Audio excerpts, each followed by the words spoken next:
मित्रों, आज की कहानी है जो स्त्री यहाँ 7 काम करे तो समझ लेना कि वह पति से प्रेम नहीं करती है। नमस्कार प्रिय मित्रों, आज एक बार पुनः स्वागत है आप सभी का। मित्रों, आज का यह प्रसंग बड़ा ही ज्ञानवर्धक है। आप अगर इस चैनल पर नए हैं तो इस चैनल को सब्सक्राइब कर बेल आइकन को प्रेस कर दीजिएगा ताकि हमारी आने वाली नई वीडियो का नोटिफिकेशन आप लोगों को समय समय पर मिल सके। प्रिय मित्रों, एक समय की बात है, एक नगर में एक लोहार रहा करता था। उसकी एक सुंदर पुत्री और पत्नी थी। लोहार अपनी पुत्री को बहुत प्रेम किया करता था। लोहार की कमाई से सिर्फ अपना घर का भरण पोषण ही कर पाता था। धीरे धीरे लोहार की बेटी बड़ी हो गई। अब लोहार को अपनी बेटी की विवाह की चिंता सताने लगी। लोहार ने अपने ही मित्र रामसेन के यहाँ अपनी पुत्री का विवाह कर दिया। विवाह के बाद लोहार ने अपनी पुत्री को ससुराल नहीं भेजा।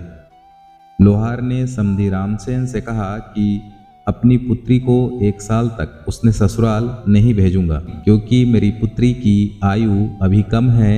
फिर लोहार की पुत्री लोहार के यही रह रही थी। लोहार की पुत्री रोजाना पानी भरने के लिए अपने ही गांव में एक कुएं के पास जाया करती थी और उसी कुएं के पास में एक राम नाम का लड़का रहा करता था। जैसे ही लोहार की पुत्री उस कुएं के पास पानी लेने जाती तो वह राम उस कुएं के पास आकर उस लोहार की पुत्री को रोजाना देखता था। देखते ही देखते उन दोनों में प्रेम हो जाता है। कई दिनों तक प्रेम का यह सिलसिला चलता रहता है और एक दिन लोहार को उन दोनों की प्रेम के बारे में पता चल जाता है और लोहार सोचने लगता है कि अगर ऐसा चलता रहा तो पूरे नगर में मेरी बदनामी हो जाएगी। इससे तो अच्छा है कि मेरी पुत्री को उसके ससुराल में भेज देना चाहिए। उसके बाद लोहार अपनी समधी रामसेन से कहता है कि अब आप मेरी पुत्री को ले जा सकते हैं।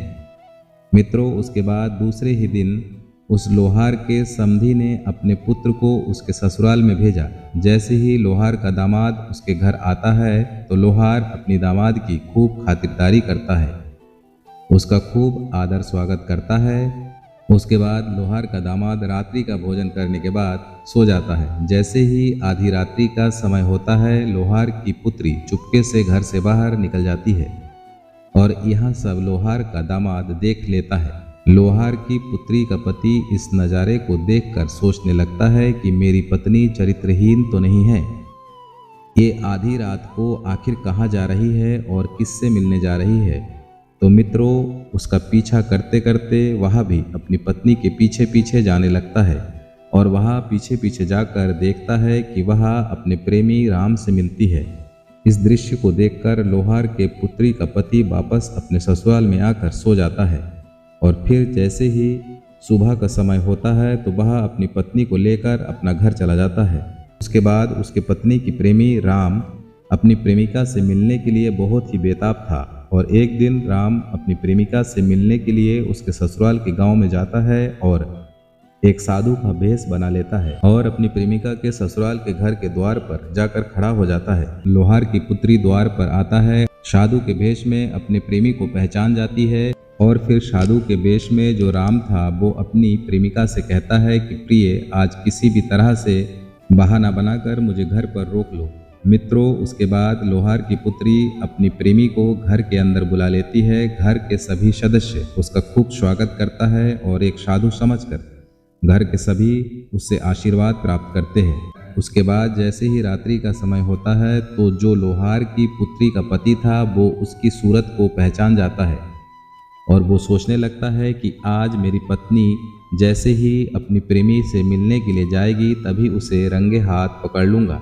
उस साधु को भोजन कराकर एक कमरे में सुला देते हैं और जैसे ही रात्रि का समय होता है तब लोहार की पुत्री अपने पति के कमरे से उठकर अपने प्रेमी के कक्ष में जाती है जहाँ पर उसे साधु के भेष में ठहराया था। जैसे ही वह जाती है तो उसके पीछे पीछे उसका पति भी जाता है और उसे रंगे हाथ पकड़ लेता है। उसके बाद वह समझ जाता है कि वाकई में मेरी पत्नी चरित्रहीन है। मित्रों, इसीलिए जो स्त्री ये 7 प्रकार के कार्य करते हैं वह स्त्री अपने पति से प्रेम नहीं करते, वह स्त्री चरित्रहीन होती है। पहला कार्य, जो स्त्री अपने पति से दूर रहती है या जो पति अपनी स्त्री से दूर रहता है तो वह पत्नी अपने पति से प्रेम नहीं करती। दूसरी बात, जिस स्त्री को अपने पति की बात अच्छी नहीं लगती और छोटी छोटी बातों पर झगड़ा करती है तो समझ लेना वह अपने पति से बिल्कुल भी प्रेम नहीं करती। तीसरी बात, जो स्त्री पति के दुख सुख नहीं समझ पाती तो समझ लीजिएगा कि वह पत्नी अपने पति से प्रेम नहीं करती।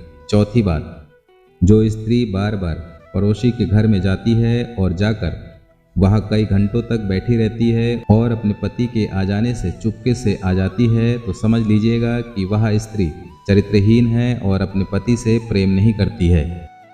पांचवी बात, जो स्त्री अपने परिवार का बिल्कुल भी ख्याल नहीं रखती है तो मान लीजिएगा वह स्त्री ना तो अपने पति से प्रेम करती है और ना ही अपने परिवार वालों से प्रेम करती है। छठी बात, जो स्त्री अपने पति से स्वार्थ की भाव रखती है इसका मतलब यह है कि पति के कमाई से ज़्यादा खर्च करती है तो समझ लेना अपने पति से प्रेम नहीं करती है। सातवीं बात, जो स्त्री अपने पति के सामने अन्य पुरुष की बढ़ाई करती हो या फिर अपने पति के अलावा अन्य पुरुष के साथ हंस हंस कर बातें करती है तो समझ लीजिएगा कि वह स्त्री चरित्रहीन है और अपने पति से बिल्कुल भी प्रेम नहीं करती। मित्रों, जो स्त्री यहाँ 7 कार्य करती है तो समझ लीजिएगा कि वह स्त्री अपने पति से प्रेम नहीं करती। तो दोस्तों, यह कहानी आप लोगों को कैसे लगा कमेंट बॉक्स पर बताइएगा। आप अगर इस चैनल पर नए हैं तो चैनल को सब्सक्राइब कर बेल आइकन को प्रेस कर दीजिएगा ताकि हमारी नई वीडियो का नोटिफिकेशन आप लोगों को समय समय पर मिल सके। जय श्री कृष्णा।